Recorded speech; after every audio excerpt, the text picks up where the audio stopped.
तो electronic theory of valency समझने के लिए हमें समझना है बेसिकली वैलेंसी होती क्या है। ठीक है, तो देखो मैंने एक सोडियम एटम का स्ट्रक्चर लिखा। ठीक है, ये ओल्ड एटॉमिक मॉडल के थ्रू। तो ये जो बीच का है ये है हमारा न्यूक्लियस। ठीक है, तो ये हमारा न्यूक्लियस है। अब ये फर्स्ट ऑर्बिट है जिसको हम के से डिनोट कर रहे हैं, और ये सेकेंड, ये थर्ड KLM ऐसे डिनोट कर रहे हैं जिसको हम। ठीक है, तो बेसिकली फर्स्ट ऑर्बिट में 2 इलेक्ट्रॉन, इसमें 1 2 3 4 5 6 7 8 इलेक्ट्रॉन, इसमें 1 इलेक्ट्रॉन। तो अगर मॉडर्न क्वांटम थ्योरी के थ्रू इसको हम एक्सप्लेन करें, इसका जो इलेक्ट्रॉनिक कन्फिगरेशन होगा उसको हम एक्सप्लेन करें, तो क्या होगा, कैसे दिखेगा? 1s2 2s2 2p6 and 3s1, right. देखो मैं ये सारी चीज़ आपको पता है, मुझे पता है, बट क्यों बता रहा हूँ थोड़ी देर बाद आपको पता चलेगा। ठीक है, क्योंकि मैं नहीं चाहता कि कुछ भी बेसिक चीज़ है जो आपको पता नहीं है वो मिस हो जाए। ठीक है, तो मैं एकदम बेसिक से स्टार्ट करूँगा। तो जो लास्ट ऑर्बिट रहेगा, और अगर हम यहाँ पे बोले लास्ट सब शेल रहेगा। ठीक है, तो देखो शेल क्या होता है? शेल होता है जो के, यहाँ पे इसको देखो, के जो था एक ऑर्बिट बोलते थे हम, तो ऑर्बिट का एक और नाम आप शेल बोल सकते हो। ठीक है, शेल को आप इक्विवेलेंट कर सकते हो ऑर्बिट से, शेल इसको ऑर्बिट बोल सकते हो। ठीक है, तो जो ऑर्बिट होंगे वो उसको ही हम शेल बोल सकते हैं। तो ये first shell, second shell, third shell. Okay, और जो लास्ट वाला शेल होगा ना, ये जो लास्ट वाला शेल होगा इसको हम बोलेंगे वैलेंस शेल। ठीक है, तो ये जो वैलेंस शेल हो गया, अगर वैलेंस शेल का नंबर मान लो n है, तो यहाँ पे n इक्वल्स टू क्या है? n इक्वल्स टू 3 है, क्योंकि यहाँ पे प्रिंसिपल क्वांटम नंबर क्या है? 3 है। तो ये हो गया हमारा वैलेंस शेल। और वैलेंस शेल के पहले वाले जो शेल्स होंगे, ठीक है, जिसको हम बोलेंगे, जिसका भी एक नाम है, पता है क्या है? जिसका नाम है पेनल्टीमेट शेल। ठीक है, तो पेनल्टीमेट शेल हम किसको बोलेंगे? n-1 शेल को। तो यहाँ पे n का वैल्यू क्या है? 3 है, 3 - 1 that means 2 in this case. Okay, इसीलिए देखो सेकेंड ऑर्बिट या सेकेंड शेल को हम बोलेंगे पेनल्टीमेट शेल। ठीक है, तो ये हो गया हमारा पेनल्टीमेट शेल, ये हो गया हमारा वैलेंस शेल। तो अब देखो, जब कोई भी एटम केमिकल बॉन्डिंग में पार्टिसिपेट करती है, ठीक है, तब बस वैलेंस शेल पार्टिसिपेट करता है, बस वैलेंस शेल, बाकी कुछ भी पार्टिसिपेट नहीं करता। ठीक है, अंदर का पार्टिसिपेट नहीं होता। वो भी होता है, वो भी रेयर केस में, जो हमारा अभी डिस्कशन का टॉपिक नहीं है। ठीक है, तो और ये जो वैलेंस शेल पार्टिसिपेट क्यों करता है? क्योंकि सबको 2 चीज़ चाहिए होता है, ऑप्शनल 2 चीज़, 2 ऑप्शंस होते हैं। फर्स्ट ऑप्शन क्या है? फर्स्ट ऑप्शन होगा या तो वो ऑक्टेट फुलफिल हो जाए, और सेकेंड ऑप्शन होगा नहीं तो वो डबलेट फुलफिल हो जाए। तो मोस्ट ऑफ द केसेस क्या होता है? ऑक्टेट फुलफिल होता है और कभी कभी डबलेट होता है। तो ऑक्टेट फुलफिल क्यों होना है? क्योंकि ऑक्टेट जो वैलेंस इलेक्ट्रॉन्स नंबर्स होंगे, मतलब वो ऑक्टेट फुलफिल होने के बाद जो जिसका इलेक्ट्रॉनिक कॉन्फ़िगरेशन सिस्टम गेन करेगा वो एक स्टेबल सिस्टम होगा। ठीक है, दैट मीन्स जो इनर्ट गैसेस होंगे, हीलियम, नियॉन, आर्गन, हीलियम नहीं, हीलियम ऑक्टेट फुलफिल नहीं होता, नियॉन, आर्गन, जेनन, रेडन, राइट। तो और डबलेट किसके लिए होगा? बस हीलियम के लिए होगा। तो ये था हमारा ऑक्टेट और डबलेट थ्योरी का कंसेप्ट। तो क्योंकि ये सारे जो इनर्ट गैसियस है, ये सारे रिएक्ट नहीं करते, ये सारे स्टेबल सिस्टम है। तो हर किसी को चाहिए स्टेबिलिटी लाइफ में, मुझे चाहिए, आपको चाहिए, सबको चाहिए स्टेबिलिटी। तो मॉलिक्यूल्स को स्टेबिलिटी चाहिए, एटम को स्टेबिलिटी चाहिए, सबको स्टेबिलिटी चाहिए। ठीक है, तो इसीलिए ये हमेशा चाहता है कि हम अपना ऑक्टेट फुलफिल हो, तो ऑक्टेट नहीं तो डबलेट। ओके, मैक्सिमम केस में ऑक्टेट नहीं तो डबलेट। लेकिन प्रॉब्लम क्या है कि ये ऑक्टेट और डबलेट फुलफिल तब भी होगा जब कोई किसी भी सिस्टम में, मान लो कोई भी सिस्टम हो, उसमें एस और पी ऑर्बिटल पार्टिसिपेट करेगा बॉन्डिंग में। तो इन दिस केस जब हम सोडियम का बॉन्डिंग देख रहे हैं तब क्या है? 2s और 2p पार्टिसिपेट कर रहे हैं। जब एस और पी को छोड़ के एक्स्ट्रा ऐड हो जाएगा, जैसे कि डी, 2p का डी नहीं होता, बट अगर डी ऑर्बिटल जब भी ऐड होगा तब ये ऑक्टेट फुलफिल नहीं करेगा। अगर डी ऑर्बिटल पार्टिसिपेट कर लिया सिस्टम में तो फिर ऑक्टेट फुलफिलमेंट नहीं होगा, तब वो ऑक्टेट फुलफिल नहीं करेगा। सिस्टम स्टेबल होगा बट वो ऑक्टेट फुलफिल के थ्रू नहीं होगा, मतलब ऑक्टेट फुलफिल वायोलेट हो रहा है। दैट मीन्स ऑक्टेट फुलफिल भी कोई particular satisfied and 100% perfect theory नहीं है कि ये थ्योरी कंप्लीट नहीं होगा तो सिस्टम स्टेबल नहीं होगा, ऐसा कुछ नहीं है। ठीक है, तो ऑक्टेट फुलफिल होगा तो भी सिस्टम स्टेबल होगा, अगर नहीं होगा तो भी सिस्टम स्टेबल हो सकता है। फॉर एग्जांपल देख लेते हैं, PBR5 देख लो। PBR5 में क्या होता है, अगर मैं इसको ड्रॉ करूँ जनरली, ठीक है, तो कैसे होता है देखो। अगर फॉस्फोरस है, मैं बस कैजुअली ड्रॉ कर रहा हूँ, 1 2 3 4 5, ठीक है, तो 5 ऐसे Br एटम यहाँ पे अटैच्ड रहता है। तो अगर हम इसका टोटल वैलेंस इलेक्ट्रॉन काउंट करें तो एक एक बॉन्ड में कितने इलेक्ट्रॉन्स होंगे, एक एक बॉन्ड में 2 2 इलेक्ट्रॉन्स, ऐसे, राइट। तो कितने टोटल्स बॉन्ड है, 5 बॉन्ड है, मतलब टोटल कितने इलेक्ट्रॉन्स, 5 × 2 = 10 इलेक्ट्रॉन्स। तो टोटल वैलेंस इलेक्ट्रॉन कितने हैं, 10 वैलेंस इलेक्ट्रॉन्स, राइट। अगर 10 वैलेंस इलेक्ट्रॉन्स है तो ये तो ऑक्टेट फुलफिल नहीं कर रहा है, ठीक है। लेकिन अगर आप एक और एग्जांपल लोगे, जैसे कि CH4 ले लो, CH4, तो इसमें क्या होगा, इसमें 1 2 3 4 5 6 7 8, इसमें 8 इलेक्ट्रॉन फुलफिल हो रहा है, राइट। तो ये ऑक्टेट फुलफिल करेगा, ठीक है, ऑक्टेट फुलफिल होगा यहाँ पे। तो ऐसे ही PBR5 जैसा बहुत सारे सिस्टम्स होंगे जो ऑक्टेट फुलफिल नहीं करेगा, ओके, बट सिस्टम स्टेबल होगा। जैसे कि मैं कुछ और एग्जांपल्स दे दूँ तो इसमें क्या होगा, टोटल 10 वैलेंस इलेक्ट्रॉन्स हैं। सिमिलरली अगर मैं कुछ और एग्जांपल्स दे दूँ, जैसे कि मान लो IF7 जिसमें 14 इलेक्ट्रॉन रहता है लेकिन सिस्टम स्टेबल है, ठीक है। फॉर एग्जांपल और एग्जांपल दे दूँ मैं, जैसे कि SF6, ठीक है, तो SF6 में भी ऐसा होता है जिसमें कितने इलेक्ट्रॉन्स रहते हैं, 12 इलेक्ट्रॉन्स रहते हैं, राइट। तो ऐसे ऐसे बहुत सारे सिस्टम्स है जो ऑक्टेट फुलफिल नहीं करता लेकिन सिस्टम स्टेबल है। That means octet theory is not completely right, okay. तो यहाँ से कंक्लूजन क्या आता है, कंक्लूजन ये आता है कि अगर सिस्टम को ऑक्टेट फुलफिल करना है तो डी ऑर्बिटल का पार्टिसिपेशन नहीं होना चाहिए। अगर सिस्टम को ऑक्टेट फुलफिल करना है तो डी ऑर्बिटल का पार्टिसिपेशन नहीं होना चाहिए, बस 2s 2p और s और p ऑर्बिटल का पार्टिसिपेशन होना चाहिए। क्यों, क्योंकि s ऑर्बिटल में कितने इलेक्ट्रॉन्स मैक्सिमम आ सकते हैं, 2 इलेक्ट्रॉन्स, p ऑर्बिटल में कितने, 6 इलेक्ट्रॉन्स, 2 + 6 कितने होते हैं, 8, हो गया ऑक्टेट फुलफिल। और वही होगा जो ऑक्टेट नोबेल गैस होती है जिसका इलेक्ट्रॉनिक कॉन्फ़िगरेशन NS2 NP6 है ना, यही है ना। इसीलिए हमेशा ऑक्टेट फुलफिलमेंट s और p ऑर्बिटल में होता है। d ऑर्बिटल इन्वॉल्व होगा तो वो ऑक्टेट फुलफिल नहीं करेगा वो सिस्टम, ओके। तो अब आ जाते हैं अगले ऑप्शंस में, जो वैलेंसी, जो बहुत इंपॉर्टेंट टॉपिक है। मुझे पता है आपको पता है वैलेंसी, मैं थोड़ा और एक्सप्लेन करूँगा इलेक्ट्रोवैलेंसी को, कोवैलेंसी को और कोऑर्डिनेट वैलेंसी को। और इसके बीच में मैं कुछ ऐसे टर्म्स के बारे में बताऊँगा जो फ्यूचर में पढ़ने के लिए बहुत इंपॉर्टेंट होगा। अब क्लास 9-10 में ये पढ़ चुके हो मुझे पता है, बट कुछ टर्म्स होंगे जो उस टाइम पे नहीं था, अभी वो टर्म इंपॉर्टेंट है पूरे ऑर्गेनिक, इनऑर्गेनिक, फिजिकल केमिस्ट्री को समझने के लिए, स्पेशली ऑर्गेनिक और इनऑर्गेनिक केमिस्ट्री को समझने के लिए, ठीक है। तो फर्स्ट आता हूँ इलेक्ट्रोवैलेंसी के ऊपर। तो इलेक्ट्रोवैलेंसी बेसिकली है क्या, ठीक है। तो हम इलेक्ट्रोवैलेंसी पहले डिस्कस कर लेते हैं। देखो इलेक्ट्रोवैलेंसी का बेसिक मतलब क्या होता है, बेसिक फंडा क्या होता है, तो अब इसको हम एक एग्जाम्पल से समझते हैं।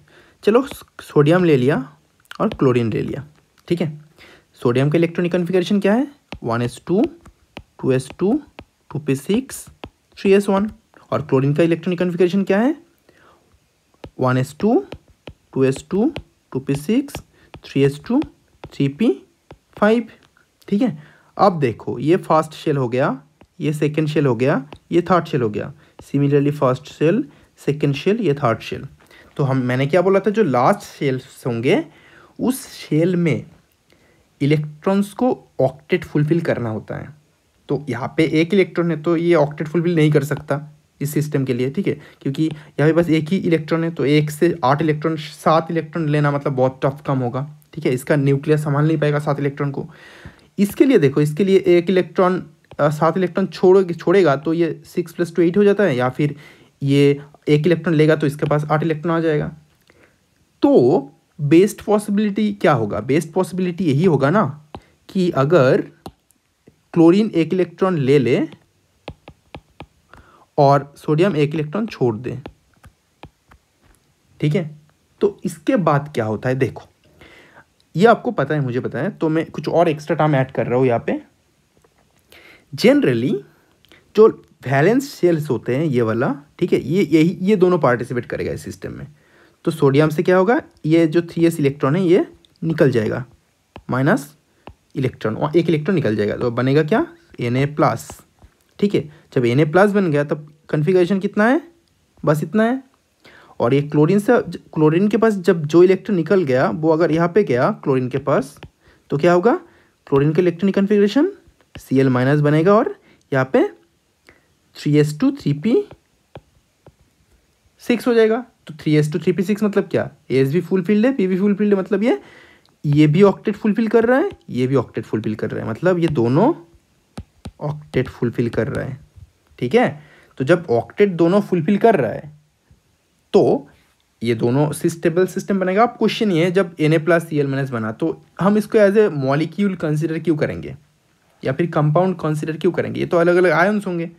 तो देखो ये कैटायन है, ये एनायन है, तो यहाँ पे ऐसा मत सोचना कि ये दोनों ऐसे कैटायन एनायन बॉन्ड फॉर्मेशन कर रहा है, नहीं, यहाँ पे बॉन्ड फॉर्मेशन वैसे नहीं होगा। बॉन्ड फॉर्मेशन कैसे होगा, ये पॉजिटिवली चार्ज है, ठीक है, ये नेगेटिवली चार्ज है। तो पॉजिटिव और नेगेटिव में कौन सा अट्रैक्शन होता है, बताओ बताओ बताओ, इलेक्ट्रोस्टैटिक अट्रैक्शन है ना, इलेक्ट्रोस्टैटिक अट्रैक्शन होता है। तो इलेक्ट्रोस्टैटिक अट्रैक्शन के कारण Na+ और Cl- पास पास आ जाएगा, ठीक है। और जब ये पास पास आ गया दैट मीन्स इनके बीच में अट्रैक्शन फोर्स के कारण यहाँ पे एक बॉन्ड फॉर्मेशन हो गया। तो इलेक्ट्रोवैलेंसी के थ्रू ऐसे होता है बॉन्ड फॉर्मेशन, ठीक है। तो ये हुआ हमारा इलेक्ट्रोवैलेंसी। सिमिलरली अगर हम कोवैलेंसी को डिस्कस करेंगे तो क्या होगा, देखो कोवैलेंसी अगर हम डिस्कस करें तो देखो क्या होता है। जनरली कोवैलेंसी में क्या होता है, यहाँ पे इलेक्ट्रोवैलेंसी में एक इलेक्ट्रॉन दे रहा है, दूसरे इलेक्ट्रॉन ले रहा है, फिर उन दोनों के बीच में, कैटायन और एनायन के बीच में इलेक्ट्रोस्टैटिक अट्रैक्शन क्रिएट हो रहा है और सिस्टम स्टेबल हो रहा है और बॉन्ड फॉर्मेशन जैसा कुछ हो रहा है। कोवैलेंसी में ऐसा नहीं होता, कोवैलेंसी में दोनों इलेक्ट्रॉन शेयर करेगा, कोई एक नहीं, ठीक है। जो दोनों सिस्टम्स होंगे, जैसे कि मान लो मैं एक एग्जाम्पल ले रहा हूँ, CH4 मीथेन। तो मीथेन में क्या होता है, मीथेन में जो कार्बन एटम होता है उसका नंबर ऑफ बैलेंस इलेक्ट्रॉन कितने हैं, 1s2 2s2 2p2। तो फर्स्ट शेल सेकंड शेल, तो ये सेकंड शेल मतलब लास्ट शेल है, तो ये वैलेंस शेल है। तो एज ये वैलेंस शेल है दैट मीन्स इसका number of total electron 4 electron है वैलेंस शेल में। तो 4 इलेक्ट्रॉन है, हमें क्या करना है, ऑक्टेट फुलफिल करना है। तो दो ऑप्शन है, 4 इलेक्ट्रॉन छोड़ दो, छोड़ के हीलियम का बस इस पार्ट के लिए ये पार्ट रहेगा, फिर मतलब हीलियम का इलेक्ट्रॉनिक कन्फिगरेशन गेन कर गया, नहीं तो 4 इलेक्ट्रॉन एक्सेप्ट कर लो ताकि 2p6 हो जाए और नियॉन का इलेक्ट्रॉनिक कन्फिगरेशन गेन करे। मतलब दोनों जो भी करेगा दोनों साइड में इक्वल इक्वल होगा, मतलब कोई कुछ भी कर सकता है। तो ये कुछ भी नहीं करता, ना पूरी तरीके से छोड़ेगा ना पूरी तरीके से एक्सेप्ट करेगा, ये शेयर करेगा किसके साथ, ना हाइड्रोजन के साथ।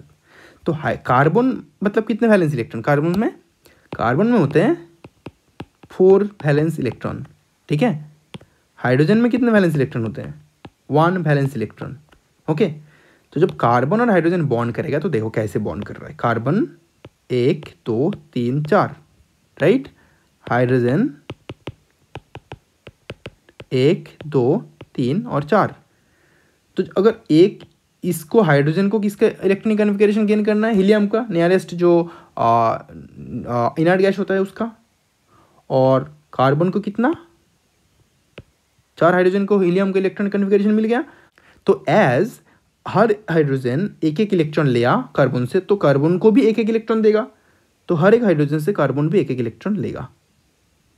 लेने के बाद कार्बन का जो टोटल इलेक्ट्रॉनिक कन्फिगरेशन है वो हो गया 1 2 3 4 5 6 7 8, ठीक है।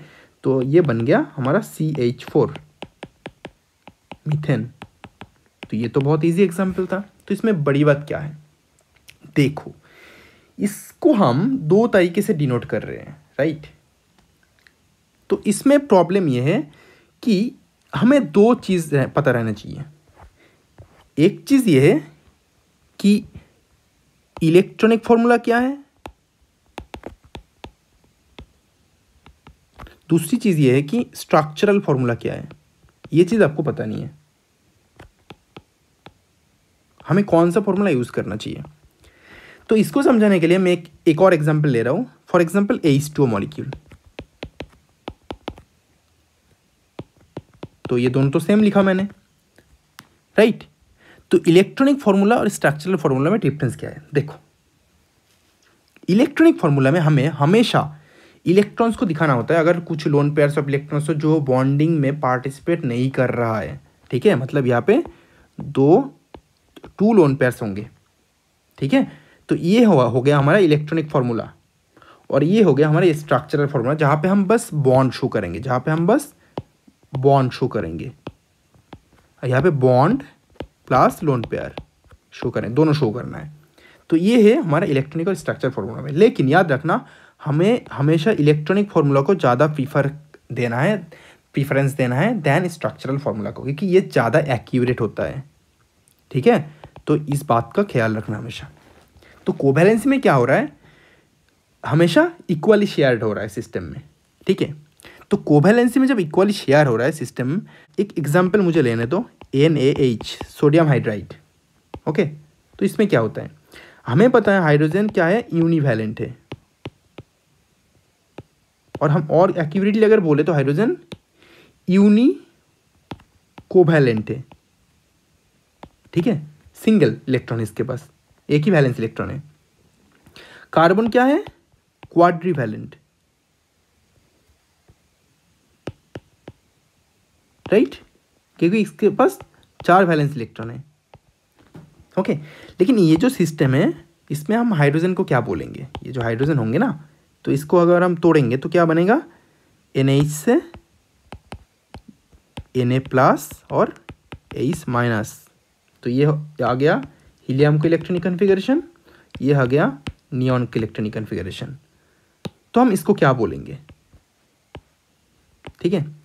तो देखो यहाँ पे जो हाइड्रोजन है इलेक्ट्रोवैलेंसी भी शो कर रहा है, ठीक है, और एक इलेक्ट्रॉन एक्सेप्ट भी कर रहा है। दैट मीन्स यहाँ पे हाइड्रोजन नेगेटिव चार्ज फॉर्म कर रहा है। दैट मीन्स इसको हम बोलेंगे यूनी इलेक्ट्रोवैलेंट। तो यहाँ पे क्या था, हाइड्रोजन यूनी कोवैलेंट। CH4 में अगर हाइड्रोजन का हम कंसिडर करेंगे तो ये क्या रहेगा, यूनी कोवैलेंट। और यहाँ पे क्या रहेगा, Na इसमें यूनी इलेक्ट्रोवैलेंट, क्योंकि हाइड्रोजन यहाँ पे इलेक्ट्रॉनिक बॉन्ड फॉर्मेशन कर रहा है। दैट मीन्स हाइड्रोजन इलेक्ट्रोवैलेंसी में पार्टिसिपेट कर रहा है, राइट। ये जो इलेक्ट्रोवैलेंसी है इसमें पार्टिसिपेट कर रहा है। दैट्स वाई हाइड्रोजन को हम यहाँ पे यूनी इलेक्ट्रोवैलेंट लेंगे जब हाइड्रोजन H- फॉर्म करेगा, राइट। तो याद रखना ये पॉइंट बहुत इंपॉर्टेंट है। अब देखो, अब हमारा हो गया कोवैलेंसी। लेकिन कोवैलेंसी में एक और कंसेप्ट है छोटा सा, जो मैं थोड़ी देर बाद आ रहा हूँ, ठीक है। अब हमें आना है थर्ड टॉपिक पे, क्या, कोऑर्डिनेट वैलेंसी। तो कोऑर्डिनेट वैलेंसी बेसिकली क्या है, तो हमें डिस्कस करना है कोऑर्डिनेट वैलेंसी। तो देखो कोऑर्डिनेट वैलेंसी में क्या होता है, coordinate valency is a type of covalency. तो मैं कोऑर्डिनेट वैलेंसी को कोवैलेंसी का ही एक टाइप क्यों बता रहा हूँ, इसका रीज़न ये है कि देखो इन जनरल क्या होता है, कोवैलेंसी में ये एक हाइड्रोजन है, दूसरा एक हाइड्रोजन है, ठीक है। तो ये एक हाइड्रोजन, ये एक हाइड्रोजन, तो एक इलेक्ट्रॉन, ये भी 2 इलेक्ट्रॉन लेगा इसका, इसको शेयर भी एक करेगा, मतलब हर कोई एक एक इलेक्ट्रॉन शेयर कर रहा है, ठीक है। तो जब हर कोई एक एक इलेक्ट्रॉन शेयर कर रहा है तो यहाँ पे क्या क्रिएट हो रहा है, कोवैलेंसी, राइट, आपको पता है। लेकिन कोऑर्डिनेट वैलेंसी तब क्रिएट होगा जब वैलेंस इलेक्ट्रॉन बॉन्डिंग में पार्टिसिपेट करेगा, केमिकल बॉन्डिंग में पार्टिसिपेट करेगा। उसमें क्या होगा ना, एक एटम अपने इलेक्ट्रॉन शेयर करेगा और जिसके साथ शेयर करेगा वो भी यूज़ करेगा और ये भी यूज़ करेगा, है ना। तो चलो एक एग्जांपल लेते हैं, एमोनिया NH3 जिसके पास नाइट्रोजन के ऊपर 2 लोन पेयर रहता है, और BF3। तो इसमें क्या है, नाइट्रोजन जो है ना ये ऑक्टेट फुलफिल ऑलरेडी। कैसे, ये जो N1 2 3 मतलब एक हाइड्रोजन यहाँ पे अटैच्ड है और ये 2 लोन पेयर है। दैट मीन्स 1 2 3 4 5 6 7 8 8 इलेक्ट्रॉन है इसके पास। लेकिन बोरॉन में अगर हम ड्रॉ करेंगे BF3 को, BF3 मैं स्ट्रक्चर ठीक से ड्रॉ नहीं कर रहा हूँ, ठीक है। तो इसमें क्या होगा, 1 2 3 4 5 6 इलेक्ट्रॉन है, सेक्सटेट है, ऑक्टेट फुलफिल नहीं होता। तो इसको ऑक्टेट फुलफिल करवाना है, तो ये कैसे करवाएगा?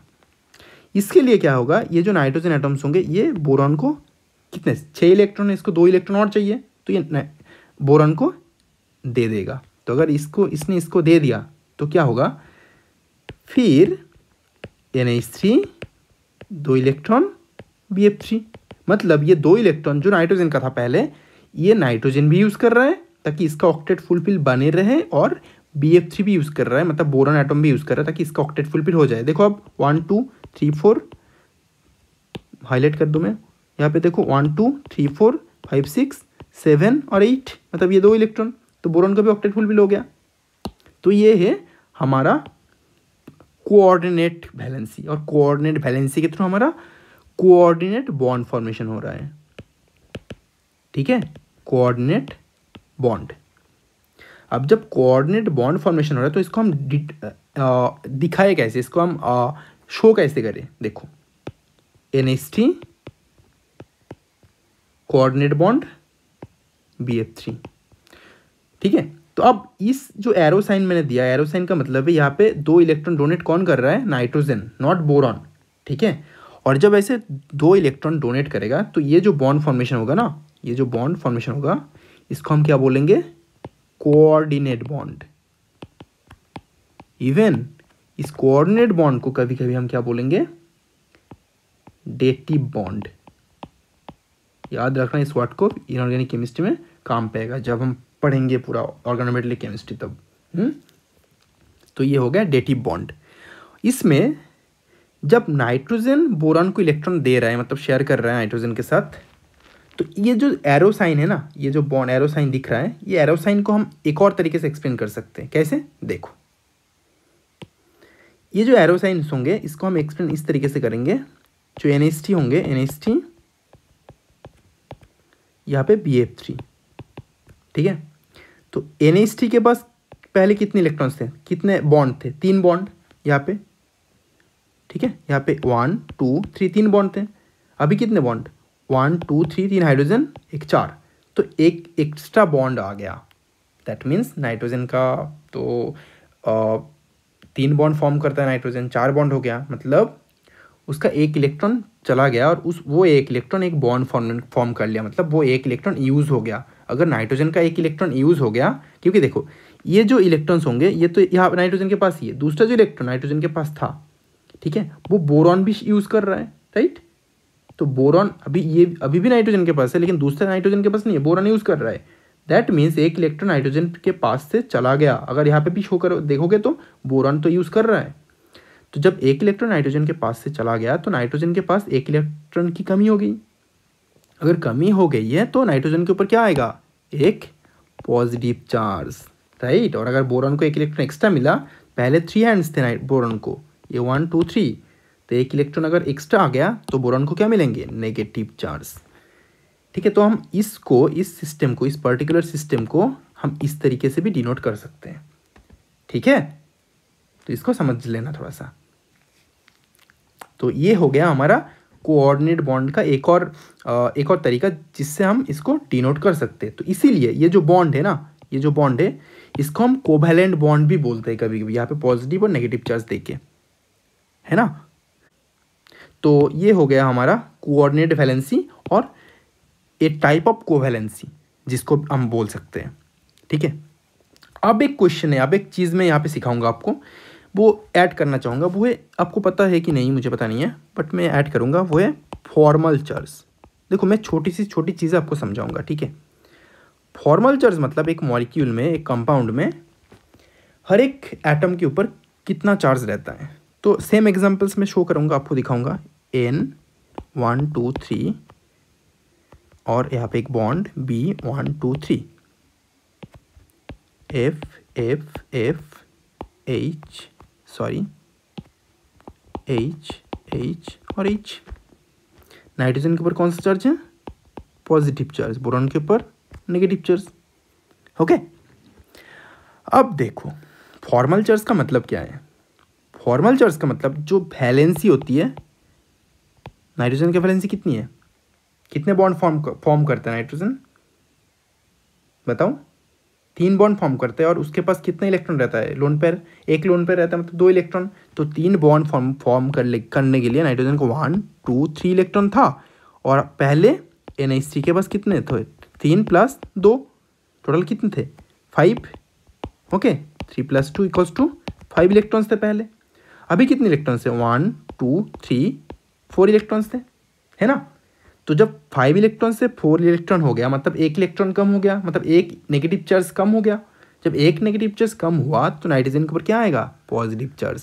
तो ये हो गया नाइट्रोजन का फॉर्मल चार्ज। तो इसका फॉर्मल चार्ज कैलकुलेट करने का डिफरेंट फार्मूलाज भी है, तो इतना डीप में मतलब उतना फार्मूलाज को याद करके फॉर्मल चार्ज याद रखने से अच्छा आप बेसिक समझ लो ना कि फॉर्मल चार्ज है क्या। सिमिलरली ले लो बोरॉन के पास पहले क्या था, BF3, राइट। तो कितने थे, 1 2 3 थे, 3 इलेक्ट्रॉन थे बोरॉन के पास। तो 1 2 3, अभी कितने, अभी एक और इलेक्ट्रॉन एक्स्ट्रा आ गया यहाँ पे, तो कितने 1 2 3 4। ओके, तो एक इलेक्ट्रॉन एज एक्स्ट्रा आया, तो इसलिए इसके ऊपर क्या आएगा, एक नेगेटिव चार्ज, क्योंकि 1 इलेक्ट्रॉन एक्स्ट्रा आया मतलब 1 नेगेटिव चार्ज आया। अब एक क्वेश्चन मैं आपको पूछूंगा, आपको पता है ना, आप ऐसे समझोगे, मतलब ऐसे ले लो CH3-, ठीक है। तो इसमें माइनस मतलब कितना, 2 इलेक्ट्रॉन होता है क्या, अब बताओ मुझे, इज इट ट्रू और फॉल्स। एक नेगेटिव चार्ज का मतलब 2 इलेक्ट्रॉन होता है क्या, एक्चुअली नहीं होता। आप समझ सकते हो कि ऑर्गेनिक मैकेनिज्म जब करते हो तब ऐसा लग सकता है कि एक नेगेटिव चार्ज मीन्स 2 इलेक्ट्रॉन, ऐसा नहीं है, ठीक है। मैं बहुत ईजी तरीके से समझा देता हूँ, देखो पहले CH4 था, इसी सेम एग्जाम्पल लेके मैं समझाता हूँ। पहले CH4 था, ठीक है। जब CH4 था और यहाँ से एक H हाइड्रोजन निकल गया, तो कार्बन का तो 4 इलेक्ट्रॉन ऑलरेडी है ना, 1 2 3 4 इलेक्ट्रॉन है। तो जो हाइड्रोजन कैसे निकलेगा, एज H+, मतलब ये इलेक्ट्रॉन को इसको दे के निकलेगा, राइट। और जब निकल गया H+ एज H+, तो क्या बनेगा, C 1 2 3, और यहाँ पे 2 इलेक्ट्रॉन ऐसे रहेगा, राइट, 1 2 3 4। तो ये मैं पूरा सेम टू सेम लिख रहा हूँ ताकि आपको इजीली समझ में आ जाए। तो ये देखो, ये 2 इलेक्ट्रॉन, और हम नेगेटिव चार्ज कहाँ देंगे, नेगेटिव चार्ज यहाँ पे शो करेंगे ऐसे, राइट। तो ये 2 इलेक्ट्रॉन, एक्चुअली में ये 2 इलेक्ट्रॉन है क्या, जिसके लिए हम नेगेटिव चार्ज लिख रहे हैं, नहीं ना। ये इलेक्ट्रॉन तो ऑलरेडी कार्बन के पास था, ये इलेक्ट्रॉन तो ऑलरेडी कार्बन के पास था, ये तो कार्बन का ही इलेक्ट्रॉन है, 4। जो एक्स्ट्रा इलेक्ट्रॉन दिख रहा है, ये इस इलेक्ट्रॉन के लिए हम नेगेटिव चार्ज दे रहे हैं। दैट मीन्स एक नेगेटिव चार्ज का मतलब 1 इलेक्ट्रॉन होता है, ठीक है, 2 इलेक्ट्रॉन नहीं। और 1 इलेक्ट्रॉन तो ऑलरेडी इसके पास रहता है कि जो नेगेटिव चार्ज आएगा वो एक एटम वहाँ से चला जाएगा, इसलिए तो एक नेगेटिव चार्ज फॉर्म हो रहा है। तो 2 इलेक्ट्रॉन, इसलिए हम सोचते हैं कि 2 इलेक्ट्रॉन का सिस्टम है, एक्चुअली वो 1 इलेक्ट्रॉन के लिए एक नेगेटिव चार्ज आता है। तो ये आई होप पूरी तरीके से क्लियर हो गया कि 1 इलेक्ट्रॉन के लिए नेगेटिव चार्ज आता है, ठीक है। अब देखो, अब फिर से आ जाते हम हमारा जो बेसिक कॉन्सेप्ट था उसके ऊपर। तो आई होप फॉर्मल चार्ज का फंडा भी समझ में आ गया कि फॉर्मल चार्ज क्या होता है, कि हर एक एटम में क्या क्या चार्ज होंगे उसको हम फॉर्मल चार्ज बोलेंगे, ठीक है। तो ये टॉपिक इंक्लूडेड नहीं था, लेकिन मैं ऐसे कुछ टॉपिक्स आपको बता दूंगा ताकि आपका पूरा बेसिक एकदम से क्लियर हो जाए। तो फॉर्मल चार्ज मतलब क्या है, वैलेंसी जो होगा उससे, मतलब कितने इलेक्ट्रॉन्स, वैलेंस इलेक्ट्रॉन्स रहेंगे, वैलेंसी से अच्छा मैं वैलेंस इलेक्ट्रॉन्स लिखूँ, ठीक है। वैलेंस इलेक्ट्रॉन्स जो रहेगा उससे प्लस और माइनस n, तो जो n की वैल्यू होंगी ना वही होगा हमारा फॉर्मल चार्ज, ठीक है। पहले 5 था नाइट्रोजन का, एक कम हो गया इलेक्ट्रॉन, ओके, -1। तो एक जब इलेक्ट्रॉन कम हो गया तो क्या होगा, एक पॉजिटिव चार्ज आ जाएगा, राइट। और अगर एक इलेक्ट्रॉन यहाँ पे ऐड हो गया बोरॉन के टाइम पे यहाँ पे, तो क्या होगा, एक नेगेटिव चार्ज आ जाएगा। समझ गए ना फॉर्मल चार्ज क्या है। ओके, चलो अब आ जाते हैं हम दूसरे सिस्टम पे। तो अब हम डिस्कस करेंगे एक और नया टॉपिक जो कोवैलेंट और कोऑर्डिनेट बॉन्ड के साथ कनेक्टेड है, वो है डाइपोल मोमेंट, जो बहुत इंपॉर्टेंट टॉपिक है, जो ऑर्गेनिक केमिस्ट्री के लिए जितना चाहिए मैं उतना ही बताऊंगा, ठीक है। तो देखो, डाइपोल मोमेंट कब क्रिएट होता है, मान लो 2 टाइप के मॉलिक्यूल्स होते हैं, एक होते हैं सिमेट्रिक मॉलिक्यूल्स, दूसरे होते हैं एंटी सिमेट्रिक मॉलिक्यूल्स, ठीक है। तो ये हो गया हमारा सिमेट्रिक, और दूसरा क्या है, एंटी सिमेट्रिक और एसिमेट्रिक बोल सकते हो आप, ठीक है, नॉन सिमेट्रिक, कुछ भी। तो इसमें डिफरेंस क्या है, देखो जो सिमेट्रिक मॉलिक्यूल्स होते हैं उसमें ये जो दो एटम्स अलग अलग, जो दोनों दो एटम्स रहते हैं ना, ये दोनों ये इक्वल, ये जो बॉन्ड फॉर्मेशन हो रहा है, मतलब एक बॉन्ड मतलब कितने इलेक्ट्रॉन्स, एक दो इलेक्ट्रॉन्स। सिमिलरली यहाँ पे एक बॉन्ड मतलब कितने इलेक्ट्रॉन्स, दो इलेक्ट्रॉन्स। तो जो ये अलग अलग दो बॉन्ड, एक बॉन्ड फॉर्मेशन हो रहा है यहाँ पे, तो यहाँ पे इस बॉन्ड के दोनों तरफ, इस तरफ भी और इस तरफ भी सेम एटम है, इसलिए सिमेट्रिक सिस्टम। तो इसका इलेक्ट्रोनेगेटिविटी वैल्यू जिसको हम काई से डिनोट करेंगे, और इसको इलेक्ट्रोनेगेटिविटी वैल्यू तो H1 H2 मान लो, काई 1 काई 2, तो काई 1 माइनस काई 2 इलेक्ट्रोनेगेटिविटी डिफरेंस 0 होता है, तो काई 1 इक्वल्स टू काई 2 होता है, ठीक है।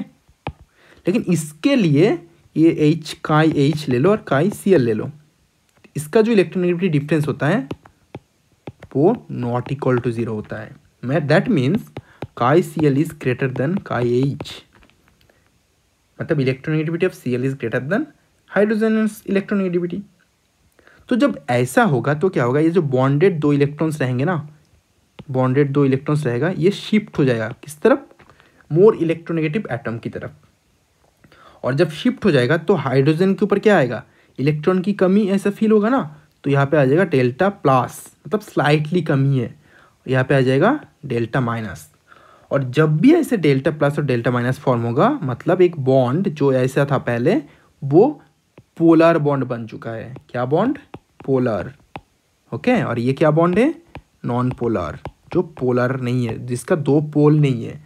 Polar means south pole north pole, तो यहाँ पे पॉजिटिव पोल और नेगेटिव पोल, तो ये बॉन्ड बन गया पोलर, और मॉलिक्यूल का हम क्या बोलेंगे, पोलर मॉलिक्यूल, ठीक है। तो यहाँ पे एक और चीज़ बहुत इंपॉर्टेंट है, वो है कि ये जो पोलर बॉन्ड बन गया ना, तो ये पोलर बॉन्ड को हम एरो से डिनोट कर रहे हैं। तो एरो से हम डिनोट तब करते हैं ना, डायरेक्शन को डिनोट तब करते हैं ना, जब कोई भी सिस्टम फिजिक्स के लॉ के हिसाब से वेक्टर होता है। जहाँ पे वेक्टर होता है वहाँ पे हम ऐसे एरो दे के डिनोट करते हैं उस डायरेक्शन को समझाने के लिए। तो इलेक्ट्रॉन का शिफ्ट किस तरफ हो रहा है, इलेक्ट्रॉन का शिफ्ट इस तरफ हो रहा है। दैट मीन्स ये जो डायपोल मोमेंट है एक वेक्टर क्वांटिटी है, ठीक है, वेक्टर क्वांटिटी है डायपोल मोमेंट, याद रखना इसको, डायपोल मोमेंट वेक्टर क्वांटिटी है। और जब डायपोल मोमेंट वेक्टर क्वांटिटी है, और इसको हम एक्सप्लेन कैसे करेंगे मैथमेटिकली, वो होता है जो चार्ज, ठीक है, जो सिस्टम का चार्ज होता है, मतलब जो इलेक्ट्रॉनिक चार्ज होता है, मतलब इलेक्ट्रॉन का चार्ज होता है, वो मल्टीप्लाइड बाई ये जो डिस्टेंस है ना इन दोनों के बीच में, ये डिस्टेंस है d। तो इलेक्ट्रॉनिक चार्ज मतलब इलेक्ट्रॉन का चार्ज का जो ऑर्डर होता है 4.8 × 10⁻⁻10 ESU CGS में, तो मैं ऑर्डर लिख रहा हूँ, मल्टीप्लाई नहीं कर रहा हूँ कुछ चीज़ों से। और जो d डिस्टेंस, जो बॉन्ड डिस्टेंस होता है वो 10⁻⁻8 सेंटीमीटर, ओके। और 1 आर्मस्ट्रॉन्ग एक आर्मस्ट्रॉन्ग के इक्वल होता है। दोनों CGS में मैंने लिखा है यहाँ पे, ठीक है, ये दोनों CGS में ही है, CGS, ठीक है। तो इसको हम म्यू बोलते हैं, म्यू मतलब डायपोल मोमेंट से, डायपोल मोमेंट को म्यू से डिनोट किया जाता है। तो जो इसको अगर हम मल्टीप्लाई करेंगे, मैंने बस याद रखना, मैंने बस ऑर्डर लिखा, ऑर्डर, बाकी इससे पहले भी बहुत चीज़ें हो सकती है, ठीक है। डिफरेंट बॉन्ड लेंथ हो सकता है, इलेक्ट्रॉनिक चार्ज 4.8 यहाँ पे ऐड करना चाहिए था, मैंने नहीं किया क्योंकि वो मेरे लिए इंपॉर्टेंट नहीं है, ठीक है। तो यहाँ पे अगर मल्टीप्लाई करेंगे तो आ जाएगा 10⁻⁸ ESU सेंटीमीटर। और जिसको अकॉर्डिंग टू साइंटिस्ट डीबाई, जिन्होंने ये इसको आविष्कार किया था, डिस्कवर किए थे, इन्वेंट किए थे इस डायपोल मोमेंट कंसेप्ट को, उनके नाम के हिसाब से 10⁻⁻10 ESU सेंटीमीटर को हम 1 dBi बोलेंगे, ठीक है। तो इसको समझ जाओ, ये क्लास 12 की चीज़ें हैं। तो बहुत सारी चीज़ें जो मैं यहाँ पे रिपीट कर रहा हूँ वो क्लास 12 की चीज़ें हैं। बहुत सारी चीज़ें जो मैं यहाँ पे रिपीट नया चीज़, कुछ नए चीज़ें इंक्लूड कर रहा हूँ। जैसे काई मतलब इलेक्ट्रोनेगेटिविटी होता है, ये आपको पता नहीं था शायद, तो ये ऐसी छोटी छोटी चीज़ें इंक्लूड करूँगा ऐसे ही, ठीक है। तो अब क्वेश्चन ये है, तो आपको पता है इलेक्ट्रोनेगेटिविटी ये है, तो इसके साथ साथ एक और वर्ड आता है जिसका नाम है इलेक्ट्रॉन एफिनिटी। तो इलेक्ट्रॉन एफिनिटी और यहाँ पे इलेक्ट्रोनेगेटिविटी, तो इन दोनों में डिफरेंस क्या है,